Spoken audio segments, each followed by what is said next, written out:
Dark future for the entire humanity.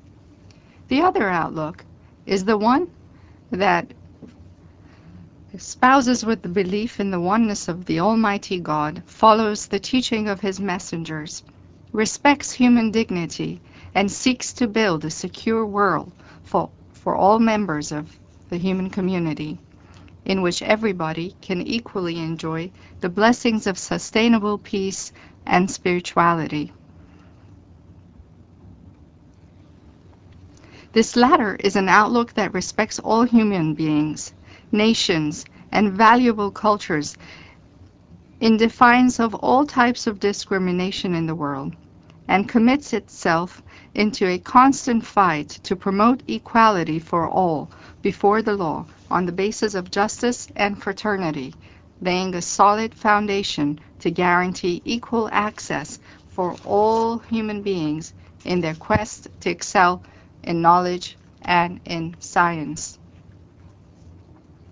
I have laid emphasis time and again on the need to make fundamental changes in the current outlook on the world and mankind in order to be able to create a brighter tomorrow. Friends and colleagues, today I wish to share with you a few points about the changes that should take place. First, clearly, the continuation of the current circumstances in the world is impossible. Current inequitable and unfavorable conditions run counter to the very nature of humankind and move in a direction which contravenes the truth and the goal behind the creation of the world. It is no longer possible to inject thousands of billions of dollars of unreal wealth to the world economy simply by printing worthless paper assets or transferring inflation as well as social and economic problems to others through creating severe budget deficits. The engine of unbridled capitalism, with its unfair system of thought, has reached the end of the road and is unable to move. The era of capitalist thinking and the imposition of one's thoughts on the international community intended to dominate the world in the name of globalization and the age of setting up empires is over. It is no longer possible to humiliate nations and impose double standards on the world community.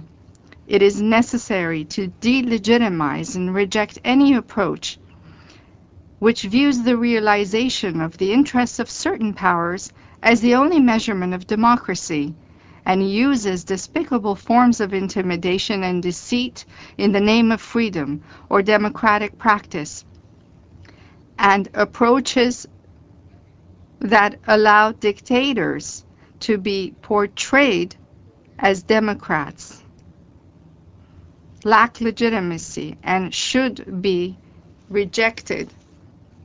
The time has come to an end for those who define democracy and freedom and set standards while they themselves are the first who violate its fundamental principles. They can no longer be both, in fact, the judge and the executor, and challenge real democratically established governments. So I'd like to say again that the time has passed for a group of people to believe that they alone can define concepts such as democracy and freedom and hold up the criteria for these definitions while simultaneously violating the very principles to which they aspire. Governments can continue which are based on the rule of people. The awakening of nations and the expansion of freedom worldwide will no longer allow others to continue their hypocrisy and vicious attitudes.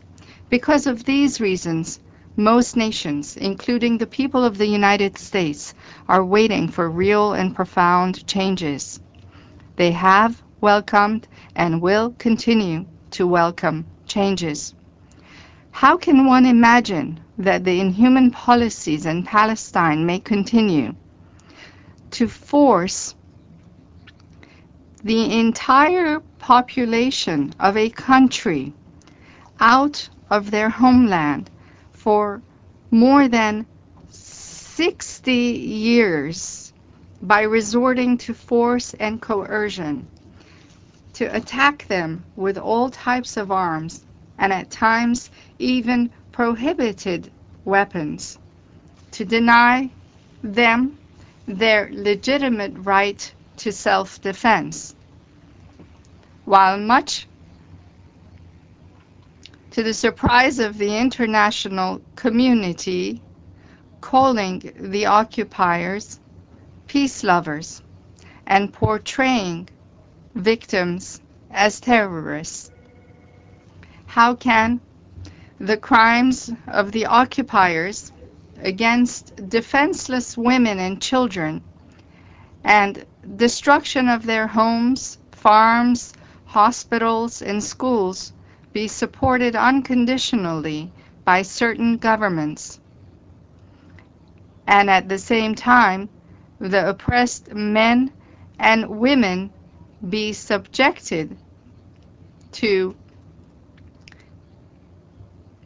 the heaviest economic blockade, which denies their basic needs, food, water, and medicine, and leads to genocide?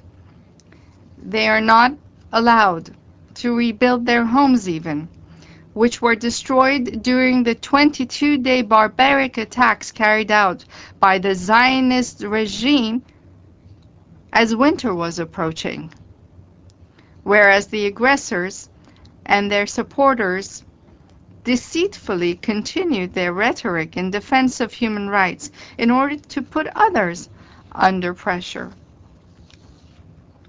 It is unacceptable that a small minority should dominate the politics, economy, and culture of vast parts of the world through a complicated network and establish a new form, in fact, of slavery, and harm the reputation of other nations, even European nations and the United States, to attain its racist ambitions.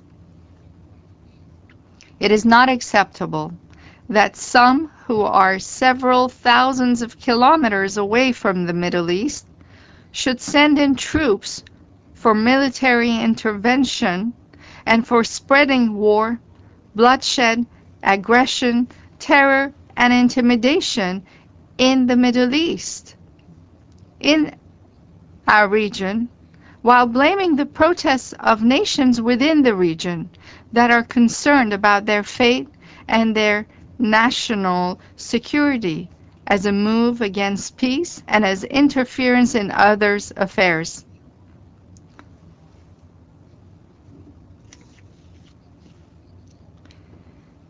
Such perspectives are baffling. Look at the situation in Iraq and in Afghanistan. It is no longer possible to bring a country under military occupation in the name of fighting terrorism or drug trafficking while the production of illicit drugs has multiplied. Terrorism has widened its dimensions and has tightened its grips. Thousands of innocent people have been killed, injured, or displaced. Infrastructures have been destroyed, and regional security has been seriously jeopardized. And those who've created the current disastrous situation continue to blame others.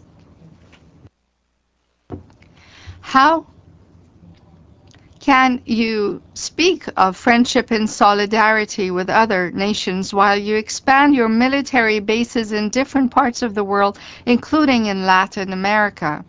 This situation cannot continue. It is all the more impossible to advance expansionist and inhuman policies on the basis